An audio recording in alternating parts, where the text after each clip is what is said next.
ক্ষেত্রে, সেটা হচ্ছে যে আমি রেস্টুরেন্ট বিজনেস করি, যার কারণে কোনো প্রকার আনন্দের দিন বা হলিডেতে আমি কখনোই পরিবারকে তেমন একটা সময় দিতে পারি না।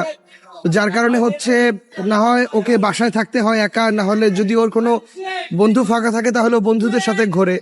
যেমন আজকে আমি সকালবেলা এসেছি, আমার ডেডলাইন 12টা, ঠিক 12টার দিকে আমাকে চলে যেতে হবে, অ্যান্ড দেন ও ওর বন্ধুদের সাথে ঘুরবে।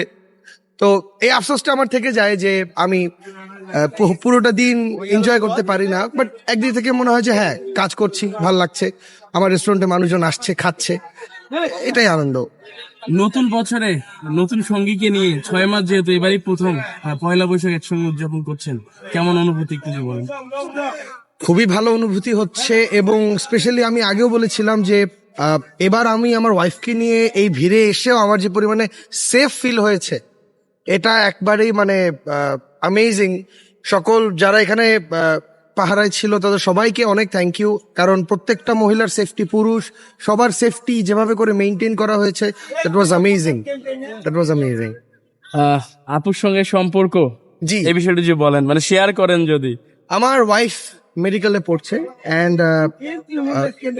ফ্রেন্ড অফ আ থ্রুতেই ওর সাথে আমার পরিচয়, অ্যান্ড তারপরে আমাদের বিয়ে। এই মনে হয় না এটা পয়লা বৈশাখের সাথে কোনোভাবে জড়িত এই কোশ্চেনটা, বাট ঠিক আছে। এই না, যেহেতু দুইজন একসঙ্গে, হ্যাঁ, হ্যাঁ, প্রথম হ্যাঁ। এই বিষয়টি জন্য।